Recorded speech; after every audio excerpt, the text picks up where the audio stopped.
खदान की चुड़ैलें। दोस्तों, आज मैं आपको जो कहानी बताने जा रहा हूँ यह एक सच्चा किस्सा है जो मेरे कस्बे में हुआ था।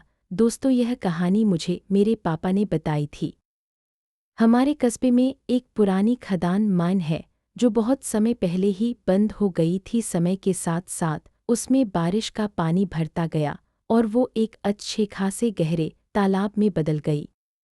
उस समय लोगों के घरों में टॉयलेट नहीं होते थे तो लोग हल्के होने के लिए घर से बाहर जाते थे। मेरे पापा के रिश्ते में एक चाचा थे जिनका नाम मैं आपको नहीं बता सकता। एक बार वो फ्रेश होने के लिए उस खदान की तरफ गए। फ्रेश होने के बाद जब वे वापस घर लौट रहे थे तो उन्होंने देखा कि उनसे थोड़ी दूरी पर सफ़ेद कपड़े पहने हुए 4 औरतें खड़ी थीं।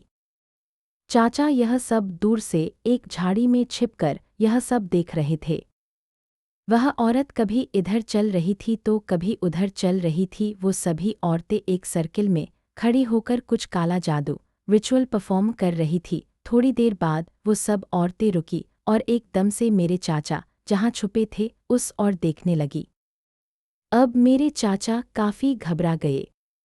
थोड़ी देर बाद वो सभी औरतें एक तरफ देखने लगी। मेरे चाचा ने भी उस ओर देखा और जो उन्होंने देखा उससे तो उनके होश ही उड़ गए।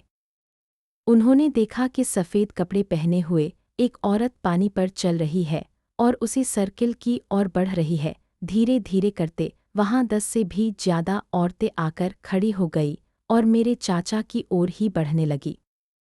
अब चाचा समझ गए थे कि पलायन करने में ही समझदारी है। वो उस जगह से भागने लगे। वो औरतें भी उनके पीछे पीछे तेजी से आने लगी। उनके कान में एक औरत ने उनका नाम लेके बोला कि पीछे तो देख। आवाज़ बस उनके कान के पास से ही आई थी पर वह पीछे नहीं मुड़े, बस भागते ही रहे। घर आके उन्होंने यह बात सबको बताई और पूरे गांव में यह बात आग की तरह फैल गई।